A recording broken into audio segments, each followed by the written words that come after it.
Welcome to another edition of the Hoop Scoop. I'm Jarret Johnson, and man, I don't know about y'all, but I really can't get enough of just talking about Texas Tech basketball, Red Raider basketball. I mean, we really are living in the golden era of Red Raider basketball. What Coach Chris Beard has done is, there's not really, I don't think I could be hyperbolic about what he's done with this program. I mean, obviously the Final Four run, Big 12 title, we're to the point now where top 100 recruits are the expectation, not the exception, which is crazy to me.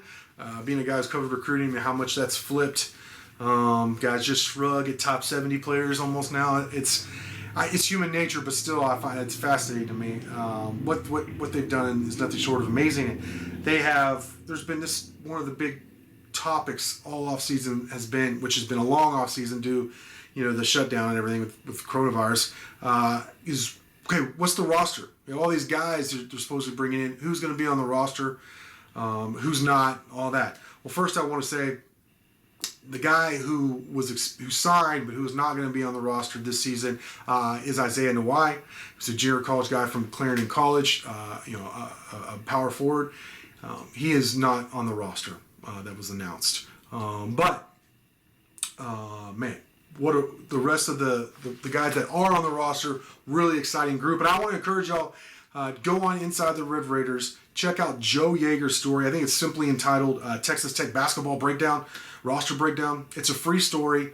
Mighty Joe does a great job covering Texas Tech basketball for us, and he did a great job with that story. So go check that out.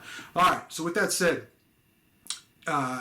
in Joe's words, the astonishing nature of this program's rise to fame is the fact that the current Red Raider squad features only 3 players who have made large impacts in the Texas Tech uniform. And of course, those 3 are Kyler Edwards, Terrence Shannon, and Kevin McCullough.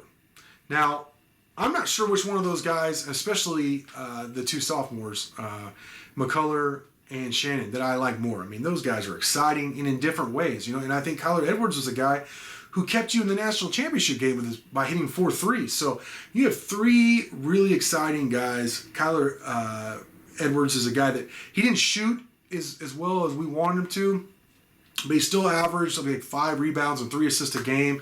He had huge impacts on games. And, like I said, he had that true freshman run in the tournament where he was shooting lights out. So if he could return to that form as a shooter, I mean, he could be a really huge impact player.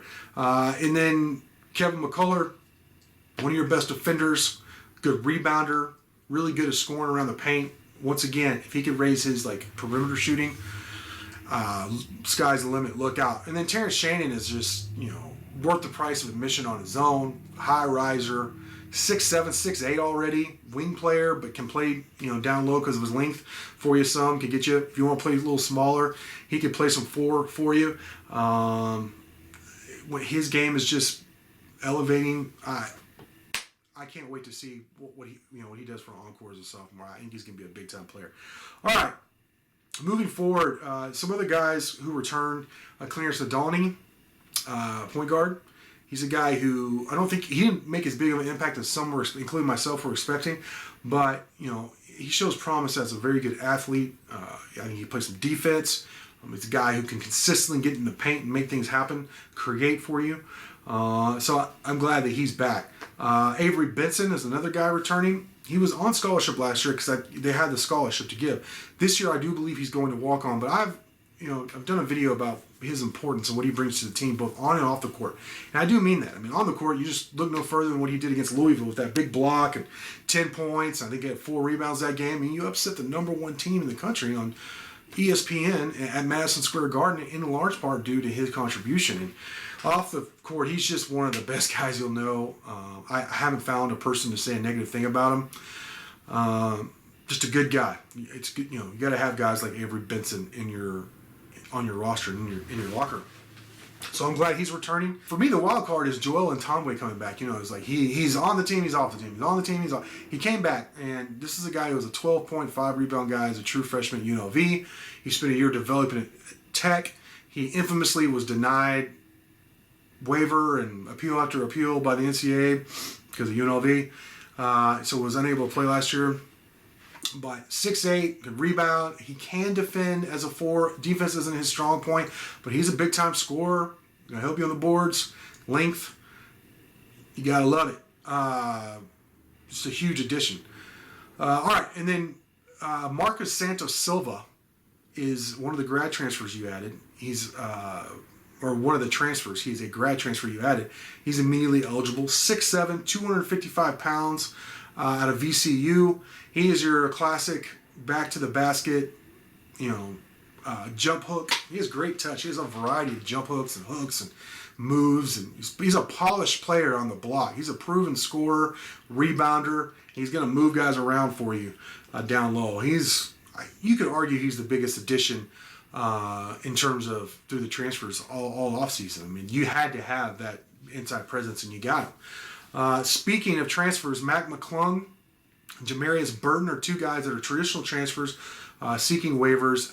The conventional wisdom is that, and I hate to say this because we saw what happened with Joel and Tomboy last year, but is that McClung is going to get his. I don't know about Burton, but that's the thought. We'll see. McClung, they're both dynamic players. McClung is a dynamic scorer. I mean, he would be like the guy, probably your leading scorer, or one of your top 2 leading scorers next season. And he's got like a 50-inch vertical. He's known for his dunks. Just big-time baller, big-time player. And then, Burton is known as one of the best 2-way transfers on the market. I mean, there was a lot of competition to get him. So if he played, he's going to play a lot. It's not like if Burton gets eligibility, he's not going to play. He's going to play. He's going to challenge for strong minutes on the team, and he's a very capable scorer as well.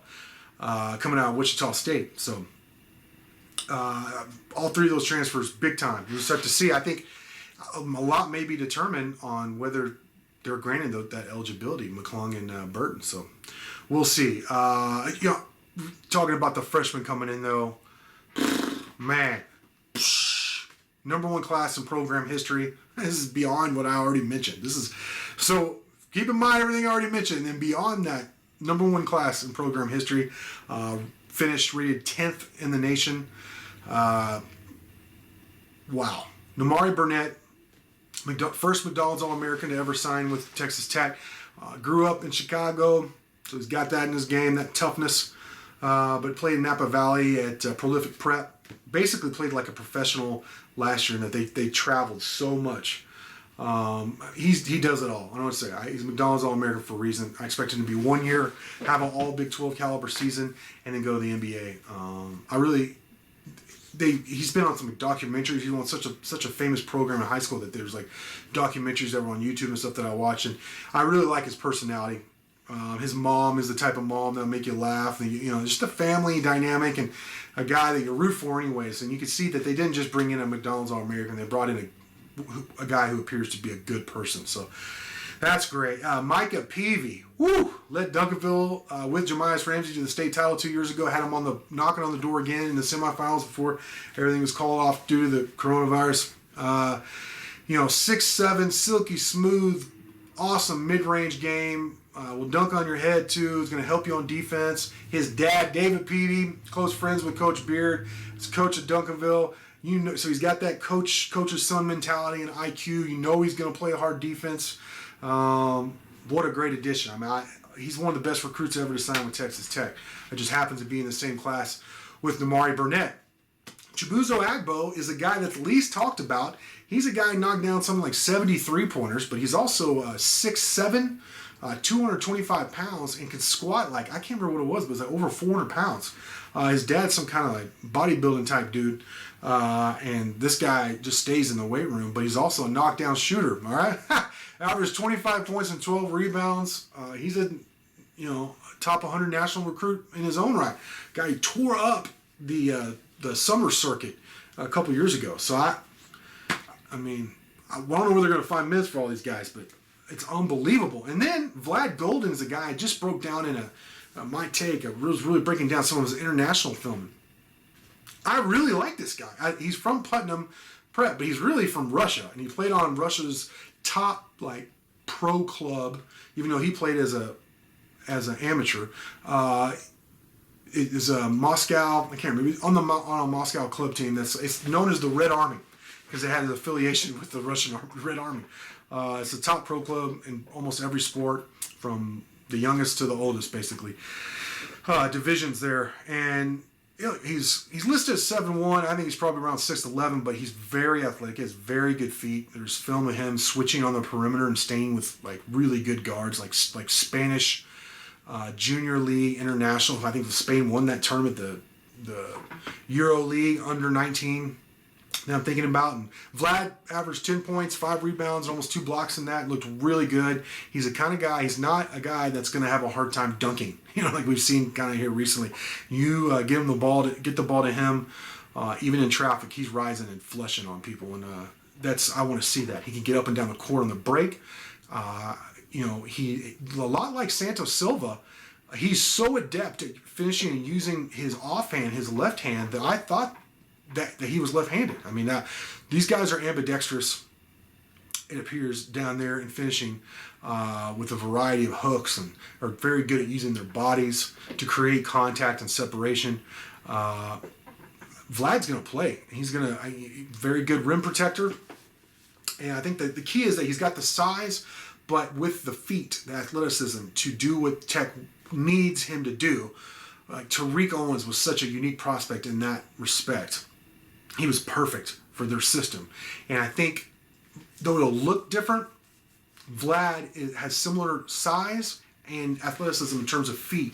He's not as experienced as Tariq was when he got to Tech, but Vlad is legit. I'm excited about him. So, I mean, that's the roster. What an amazing group. And I think this is a roster that if they get to play, which I'm hoping they get to tip off the season, they're going to challenge for the Big 12, and they're going to challenge for another run to the Final Four. So, get ready. Buckle up, as I like to say, because it's going to be another amazing season in Lubbock under Chris Beard here. So with that, I want to thank you for watching, and until next time.